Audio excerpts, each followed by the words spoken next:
Hello, friends, and welcome back to the channel. I'm your host, David Steele.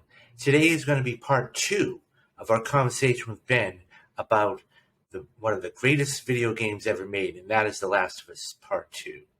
Guys, if you like this video or any of the other videos, please hit that like and subscribe button. It's the only way that I know that you're enjoying the content. And guys, leave me a comment down in the comments section. What did you like about The Last of Us Part 2? What didn't you like about The Last of Us Part 2? Are you excited for the series dropping this weekend? Okay, guys, without any further ado, let's get to the video. And not only Ellie, but Dina. So once they leave, let's talk about the environment, because the WLF, okay, is the Washington Liberation Front. We're going to get into other factions in a few minutes. But Seattle is where they're based out of. We talked about it a little in part 1. Talk about the amazing foliage and environment and whatnot about part 2 and how you basically become a survivalist and you use the environment to your advantage. Yeah. I mean, it's not just that you use the environment to your advantage. You do that in part 1. What I love about this game is how much bigger it feels. In part 1, I feel like I got glimpses of these little places. I got to learn about Billstown, this small little section outside of Boston. I got to learn about Pittsburgh, and you spend a lot of time in Pittsburgh, but I mostly knew the streets. And I mostly knew about the sewer system just off the shore. You get to learn about the university, which feels like an entire campus. You kind of walk through and explore. It's a guided tour. There is nothing guided about how Last 2's environments are built. You do have a map for some sections that tells you where you kind of need to go. Seattle or the Pacific Northwest is that there's all this rain and all this foliage and wildlife, and it's this very lush area that if someone were to settle down, it'd be a pretty good place to settle down, just as far as the kind of fruit you can scavenge, the animals you can hunt. And then because it is so lush, because it is so teeming with resources, is why there are multiple factions trying to fight over those resources. Of these areas, you have benches and notes and stores you can go into. I think people like to say, oh, representation right now doesn't matter that much in video games or in movies. Why should it care? Why can't this be made for me? And I want to push that back because this is a really good case of representation working from point A to point Z. Does not matter where in the game you have representation that builds on the characters, that doesn't feel just taxed on to be like, oh, Ellie's gay. I've heard people say that about so many things. Like, all right, we all love to hate J.K. Rowling right now because she's a TERF and a bigot and kind of the worst. And it really puts in perspective just how much kind of pandering she did with Harry Potter in the last 12 years on Twitter. Oh, yeah, Dumbledore's gay. Cool. That did very little for the story, if not make things a little weird between him and Harry at points. And there's just these points that she, loves to mention, oh, we actually have this representation, when the representation in the books is, oh, there's a Chinese girl named Cho Chang. That they actually do and it's have not representation in there, because once again, you don't want to just make it a vanilla character that, it's, as you said, going from point A to point Z, and it's one of those things where it's something that needs to be said or, shown, because everybody plays video games.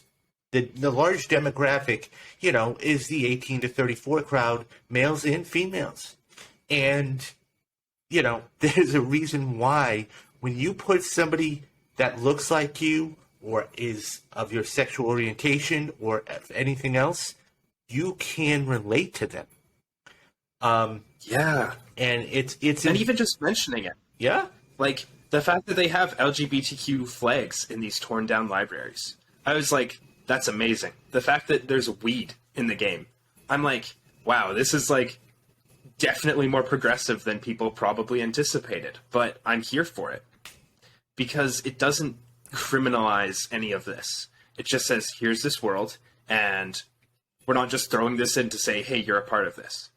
We're having it in. It reflects on our characters. It does everything people want to do with representation without shoehorning it. And it's just a small part of this game, a small part of its environment. Yeah. You have the rest of Seattle being torn down. You have to explore different factions within Seattle and how they've shaped the city. And the AI was actually was advanced probably isn't the right word, but definitely there are things that happen with the infected that did not happen in the first game, that you could actually hide what you were just talking about, hide somewhere, and then in the first game and be safe. And this one, you just have a clicker come around and bite you, and you go, "Whoa, wait a minute, what happened?" So just the foliage, what you were talking about, the buildings, So watching the grounded version of the making of The Last of Us and The Last of Us 2, these designers actually went to Seattle, and they actually took pictures of several different plants and the foliage and the buildings, and that they just totally recreated how even Space Needle you see in the distance. That's a landmark like the Grand Canyon, like the Washington Monument here in the United States, and that's there. And it's like, when you get authenticity like that, that's amazing in how it happens. Go ahead. I feel like it was Aaron White who was talking to me, because he lives in Seattle. And he was like playing through part 2 and walking by every place was just riveting. You know where people are. You're like, I know that street. I know that store. I know everything here. And I'm like, it makes me excited for part 2, because I grew up in Calgary, Alberta, where they filming the damn show. And I'm like, very excited. Yeah. A little bit scared, because I'm like, it's my hometown. Yeah. I hope they represent it well. But also, yes, please. Yeah. So and you were touching on this earlier, so let's move on to the third point, and that is the factions. So we have several different factions within this game, and we have the Scars, we have the Wolves, we have the Outsiders or the Rattlers later on in the game in Santa Barbara. We have, the Strays, if you will, and they're all part of this. And, so one of them is basically, they're all fighting against each other. It's a war for survival between these these factions. And it's just amazing. So you asked the question, what does survival mean? And I think that's vital, because as you're going through as Ellie in Seattle for the number of days you are trying to explore every single building and pick up every little single thing you can, because crafting is that much more important in this game. And they have 5 trees. And if you don't go into a certain building or a certain room, you're going to completely miss a manual. And those manuals are so incredibly important throughout your gameplay, whether it's crafting more arrows, whether it's moving faster, whether it's having, more listening area. A silencer. Yeah, a silencer. The thing you need. Yeah, and so it doesn't matter what it is. Talk to me about the factions and what you thought of them. Okay, I love in the first game when Tess is like, "We aren't good people, Joel," and Joel's like, "We're survivors." That line sticks with you. Or no, she's like, "We're shitty people," and he's like, "We're survivors." There we go. That's the exact line.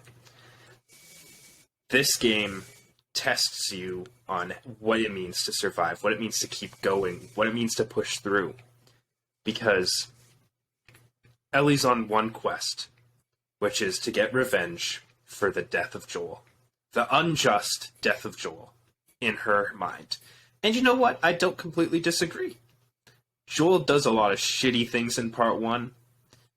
Saving Ellie's life is something that, while I don't think I think he there wasn't much more choice there besides letting her die.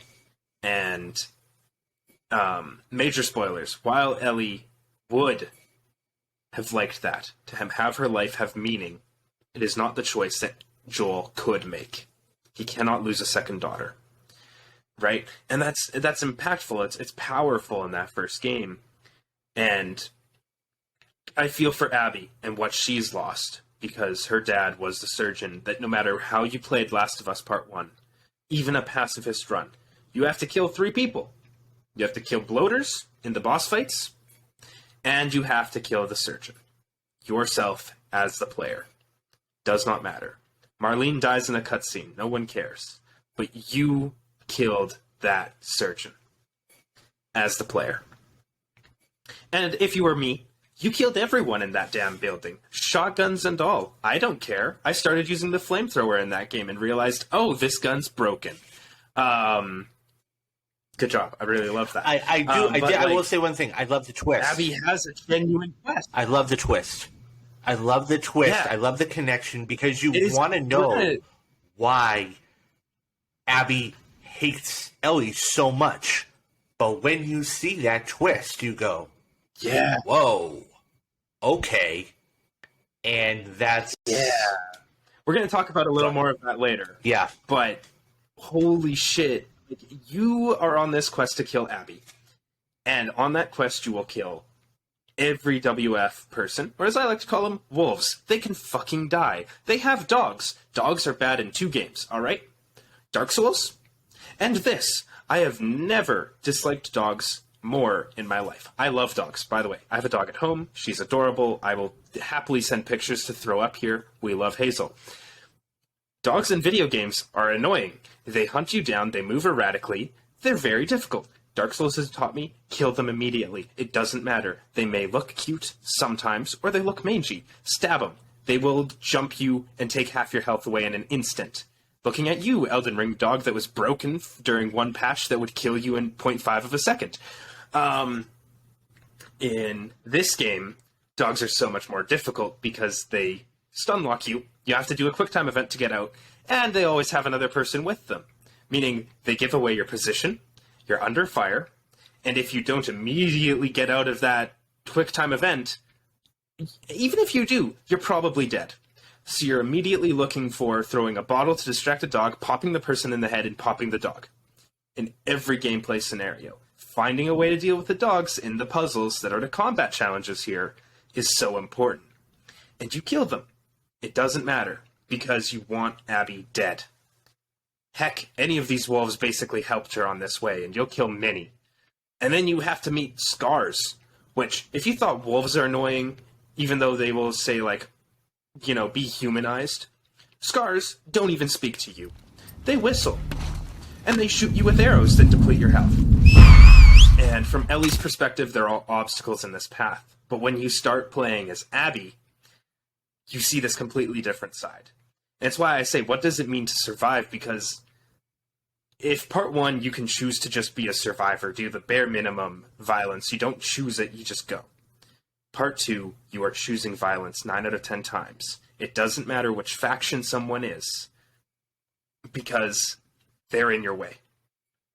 Like, what does it mean for Ellie to survive? And for her to survive, she needs Abby to die. And anyone else in her way will have to die too. And she wrestles with this a lot because there's people she kills that she doesn't feel like she should. I'm reminded of the girl who has a PS Vita playing a game with the worst soundtrack in the world on it at the time, who's just doing her own thing. And then you surprise her asking where Abby is, and she doesn't want to help you. She tries to stab you, and you stab her in the neck, and then she dies. And you're like, and Ellie's like, oh shit, oh shit, oh shit, oh shit. And it's like, yeah, because, I don't know, in part 1, death feels like I'm always killing the bad guy.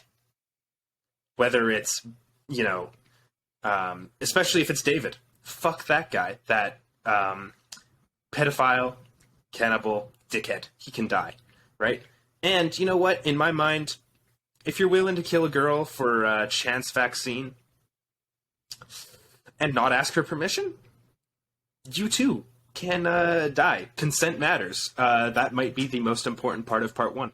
And that's going to do it for this episode. Stay tuned in the coming days for the rest of the breakdown we did with Benjamin about The Last of Us Part 2 and what makes it one of the greatest games of all time.